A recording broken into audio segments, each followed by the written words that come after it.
Ini adalah waktu sholat asar berjamaah di Mekah, tepatnya di luar sekitar Masjidil Haram. Tampak jamaah dari berbagai negara di dunia.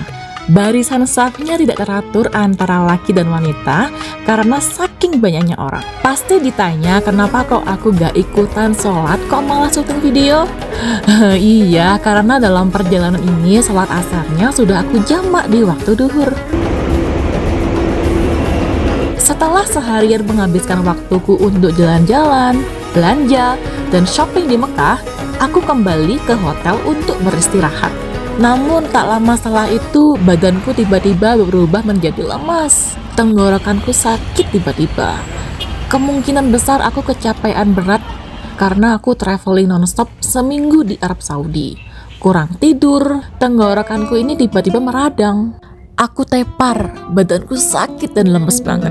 Niatnya mau berangkat umroh ba'da Isya, tapi aku gak sanggup untuk bangun. Hingga akhirnya sampai jam 12:30 pagi, baru aku paksain badanku untuk bangun.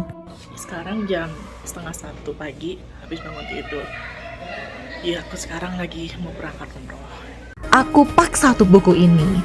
Ya masa sih aku sudah sampai di Mekah, niat lillahi ta'ala, terus gak jadi umroh? Kan nyesek banget jadinya. Bismillah deh, aku paksakan badanku ini yang sakit untuk berangkat umroh. Aku mulai memanggil taksi untuk pergi mengambil miqat di Masjid Asyah, Tan'im, Makkah.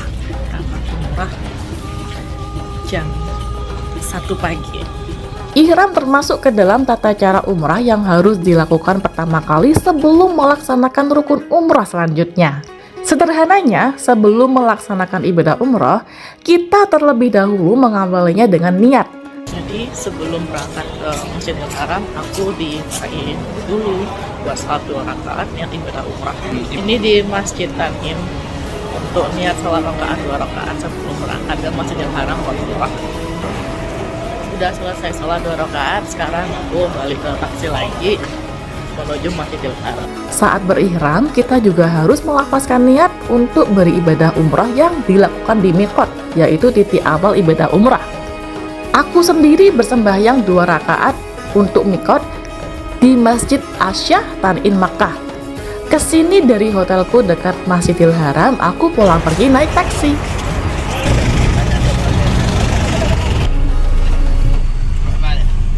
وين روح ذاك قدامك؟ Ini lagi di taksi menuju balik ke Masjidil Haram. Macet padahal jam 1 pagi. Memang gini terus ya mas? Macet terus ya tiap 24 jam? Iya, kayak gini terus ya? Ini lagi persiapan umroh, jalan ya sama personal guide-ku gitu. Karena kalau umroh sendiri memang impossible, nggak tahu apa-apa. Ini berapa kilo lagi mas? Enggak, tinggal masuk ke dalam aja. Tinggal masuk ya. Bismillah ya. Kelihatan kan kalau sakit. Bismillah, semoga lancar. Close dulu.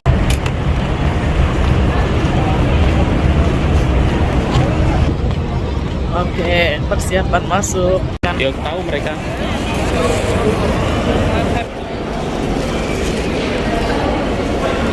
Biar lebih fresh.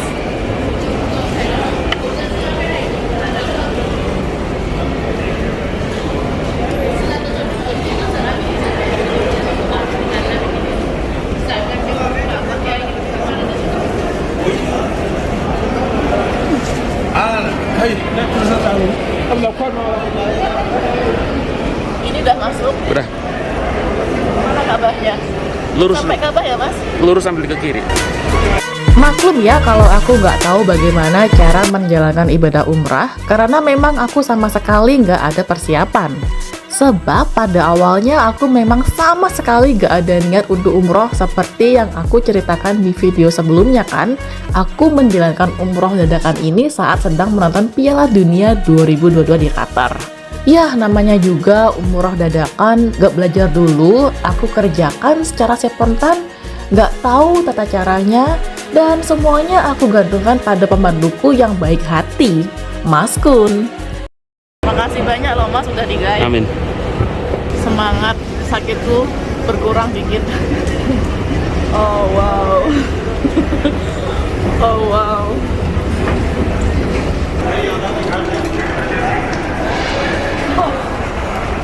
Oh wow. Tawa. Pindah dari Ka'bah sekarang. Ibu, pindah di sini. حبيبي يا محمد أتيت بالسلام والهدى محمد. Nah, ini adalah Ka'bahnya. Jadi sekarang kita kemana, Mas? Dua bengi ya? Sholat dulu. Sholat dulu ya. Gimana sholatnya? Sholat ke Ka'bah?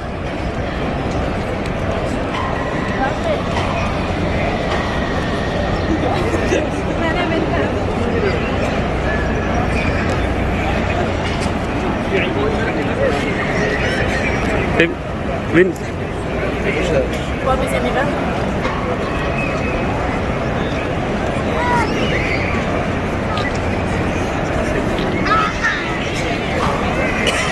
Ya udah, aku mau salat maghrib, isya sama tahajud.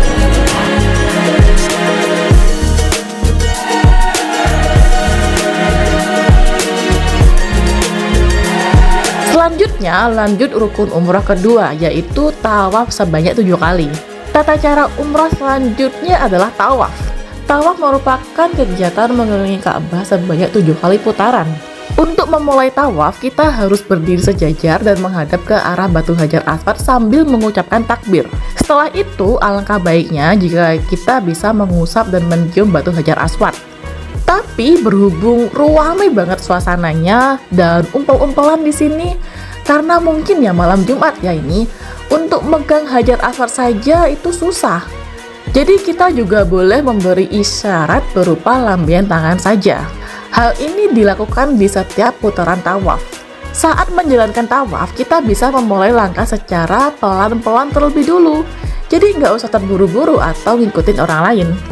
Sayangnya, dan memang salahku karena gak ada persiapan sama sekali, hanya persiapan finansial saja tapi gak dibarengi dengan persiapan fisik dan mental, akhirnya umrahku tidak mulus berjalan. Aku terjatuh lemas setelah mengelilingi Ka'bah 3 kali dan tidak sanggup melanjutkan lagi. Badanku sangat lemas sekali dan habis tenagaku. Aku sudah mencoba memaksakan tubuhku, tapi lama-kelamaan suhu badanku semakin panas dan berat sekali kepalaku. Ini baru tawaf, belum lagi melakukan sa'i. Akhirnya Mas Kun membawaku ke rumah sakit unit darurat yang lokasinya masih di area Masjidil Haram. Mas Kun cerita sebelumnya ada kawannya yang sakit flu tapi dicuekin dan tidak dirawat. Nah, itu karena tergantung kondisi pasiennya ya. Kalau pasiennya betul-betul sakit setelah dicek, pasien akan dirawat. Kemudian dokter memeriksa kondisi kesehatanku, lalu memberikanku pertolongan pertama, disuntik, dan mengizinkan aku berbaring istirahat di kamar rumah sakit. Dan kemudian aku juga diberikan sejumlah obat dengan lengkap. Terus bagaimana rumah sakitnya? Apakah gratis? Betul, semuanya gratis. Namanya Rumah Sakit Darurat Ajaiyat atau Pusat Darurat Al-Haram. Gratis dari perawatan sampai obat-obatannya. Sebab saat mengajukan visa ke Arab Saudi, kita diwajibkan untuk membayar asuransi kesehatan. Jadi, asuransinya ini sudah sepaket sama visanya. Ya begitulah akhirnya, ibadah umrahku tidak sempurna karena aku nggak sanggup menjalankan rukun iman ketiga dan keempat, yaitu sa'i dan potong rambut. Ini karena aku kecapean berat habis jalan-jalan explore Arab Saudi. Seperti yang aku ceritakan di video sebelumnya, aku berangkat ke Arab Saudi, nyetir naik mobil dari Qatar di kota Al-Asa, lalu lanjut naik bus ke Riyadh buat jalan-jalan di ibu kota, lalu naik pesawat ke Medina, sambung lagi lanjut naik kereta ke Jeddah, kurang tidur, kebanyakan bolang lah istilahnya. Akhirnya sampai Mekah aku jatuh sakit. Lalu pertanyaannya, apakah umroh tetap diterima apabila jatuh sakit saat menjalankannya? Ya tetap diterima dong, kata ulama. Kawanku di Arab pun juga bilang kalau umroh tetap diterima meskipun jamaah jatuh sakit. Asal sakit beneran ya, bukan sakit pura-pura. Sekian ya ceritaku traveling umrah seorang diri ke Tanah Suci di Makkah, Arab Saudi. Jadi saran aku kalau mau umrah harus siap semuanya ya. Tidak hanya siap duit, tapi juga siap mental dan fisik. Jangan capek-capek dulu ya sebelum umrah. Terima kasih. Dah. Waalaikumsalam.